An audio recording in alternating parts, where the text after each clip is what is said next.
Let me tell you something that most people don't realize. Your first rental property might already be the house you're living in.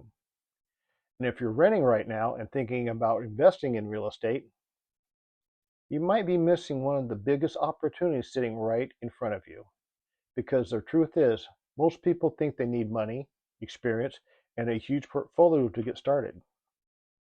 But my first rental property didn't look anything like that. It was a simple duplex. And that one property taught me lessons about real estate investing that have stuck with me for over 40 years. So in this video, I'm going to show you the easiest way to buy your first rental property, why duplexes and small multifamily homes are one of the best ways to start, the real differences between single-family rentals and multi-unit properties, and the lessons I learned from my first rental that new investors should understand before they buy anything. Because if you do this right, your first property can start the entire process of building long-term wealth. Welcome to Real Estate Simplified. I'm Bill Simmons. I've been investing in real estate since the 80s. Flips, rentals, multi-units, 30 plus years before I became a realtor. So I've learned a few things about the investor side. When I bought my first rental property, it wasn't some massive apartment complex. It was a duplex, 2 units, 2 tenants, 1 building. And honestly, it was the perfect way to get started. A duplex is one of the best entry points into real estate investing because it's small enough to manage, but still produces rental income. But here's the part most people don't think about. If I were giving advice to someone who hasn't bought a property yet, especially someone who's currently renting, I tell them something that might surprise them. Your first rental property should often be your first house. Let me explain. A lot of people buy their first home and think of it as a stepping stone. They plan to live there for a few years, then sell it and move up to something bigger. But investors think about it differently. Instead of selling that first house, keep it. Turn it into a rental, then move into your next house. That one simple decision can completely change your financial future. Because now instead of starting over every time you move, you're building a portfolio of properties that pay you every month. Now eventually you may want to take things a step further, and that's where multifamily properties come in. One of the smartest strategies for new investors is something people now call house hacking. But investors have been doing this for decades. The idea is simple. You buy a duplex, triplex, or a fourplex, you live in one unit, and you rent the others. Here's why this works so well. Properties with up to 4 units are still considered residential properties by most lenders, which means they qualify for additional home financing programs. And that means lower down payments, better interest rates, first-time buyer programs, and easier financing than commercial properties. Some loan programs even allow you to buy these properties with relatively small down payments as long as you live in one of the units as your primary residence for at least a year. Think about that. You could buy a duplex, live on one side, rent out the other side, and that rent might cover most or even all of your mortgage. In some cases, you're essentially living for free while building equity. And while you're saving money, your tenants are helping pay off the property. That's one of the most powerful ways to start investing. Now, when I started buying single-family rental properties, I kept one rule that made things very simple. The rent needed to cover 3 things: taxes, insurance, mortgage. If the rent covered those 3 things, the property usually worked. Now, of course, you also need to plan for repairs and vacancies, but keeping that simple rule helped me quickly evaluate deals. Because real estate investing doesn't need to be complicated. Sometimes people analyze deals so much that they never actually buy. But when the numbers work, the property usually tells you pretty quickly. Over the years, I've owned both single-family houses and multi-unit properties, and they behave very differently. Single-family homes tend to have longer-term tenants, fewer turnovers, lower management headaches. Many families want stability, especially if kids are in school. So when they find a good house in a good neighborhood, they often stay for years. That creates steady, predictable cash flow.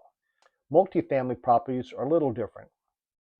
They can produce more cash flow, but they usually come with more tenants, more turnover, more management, but they also have one big advantage. Vacancies. Vacancies hurt less. If you own a single family home and that tenant moves out, you go from 100% income to 0. But if you own a fourplex and one tenant moves out, you still have 3 units producing income. That makes multifamily properties much more resilient. Here's another lesson that saved me a lot of money over the years. When I owned single-family homes, I always had the tenants pay the utilities in their name. The electric, gas, water, everything. This does two things. First, it lowers your operating expenses. Second, tenants tend to use utilities more responsibly when they're the ones paying the bill. But here's another trick many landlords don't know about. I would set up what's often called a landlord agreement with the utility companies. And here's how that works. If the tenant stops paying the utility bill and gets a disconnect notice, you get notified. That means you get an early warning before power or water gets shut off. And if the tenant moves out, the utilities automatically revert back to your name. That way, the property never sits without utilities, which makes it easier to clean the property, show it to new tenants, and prepare it for the next tenant. It also saves from reconnect fees and delays. And occasionally, it gives you a heads up if a tenant is about to skip out. Here's something else to help keep my properties running smoothly.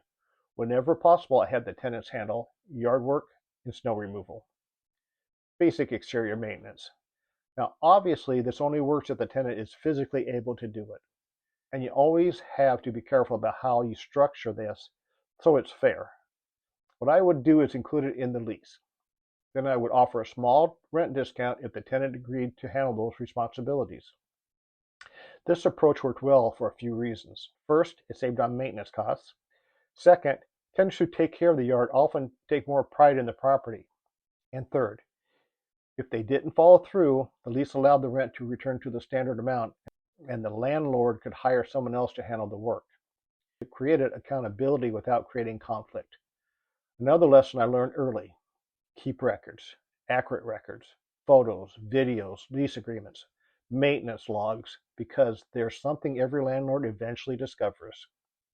When everything is going great, tenants love you. But the moment there's a disagreement, things can change very quickly. When that happens, documentation becomes your best protection. Photos of the property before and after, maintenance requests, move-in inspections, these things protect both the landlord and the tenant. But most importantly, they eliminate arguments about what actually happened. And that's something new landlords often underestimate. One thing I've noticed over the years is that tenants behave very differently depending on how the property is structured. When tenants feel like they're simply renting a place temporarily, they treat it like temporary housing. But when tenants feel like they have some responsibility and pride in the property, they often take much better care of it. That's why simple things like yard care or small responsibilities can actually improve the overall condition of a property. People tend to take better care of things they feel connected to. Now here's the mistake I see all the time with new investors. They wait too long. They spend years researching, watching videos, reading books, trying to find the perfect deal. But in real estate investing isn't about finding the perfect property. It's about getting started. Your first deal probably won't be perfect. Mine wasn't, but the experience you gain from that first property is worth more than anything you'll learn from a book. Because once you understand tenants, maintenance, cash flow, financing, and property management, everything becomes easier. Your second property is easier than the first. Your third property is easier than the second. And over time, you build something incredibly powerful. Real estate is different from most investments. Stocks can go up, stocks can go down, but rental property has multiple ways to build wealth at the same time. You have cash flow, equity, loan paydown, appreciation, tax advantages. When those things start stacking together over years, that's when real wealth starts building. But it all begins with the first property. If you're thinking about buying your first rental property, here's the advice I'd give you. First, don't overcomplicate it. Real estate investing doesn't have to be complicated. Second, look at your first home as a potential rental someday. Third, consider a duplex or small multifamily property where you can live in one unit. And fourth, focus on properties where the rent can cover the major expenses. Because if you can do that, you're already ahead of most people. That first duplex I bought taught me something important. Real estate investing doesn't start with huge apartment buildings. It starts with one property, one deal, one decision to get started. And sometimes that property is smaller and closer than people realize. If you're thinking about buying your first rental property, start looking at the opportunities around you, because the first deal is the one that changes everything. If you found this helpful, hit the thumbs up and subscribe for more real estate insight and practical advice. And let me know in the comments what topic you'd like to see. Thanks for watching, and I'll see you in the next video. Welcome to Real Estate Simplified. I'm Bill Simmons. I've been investing in real estate since the 80s. Flips, rentals, multi-units, 30 plus years before I became a realtor.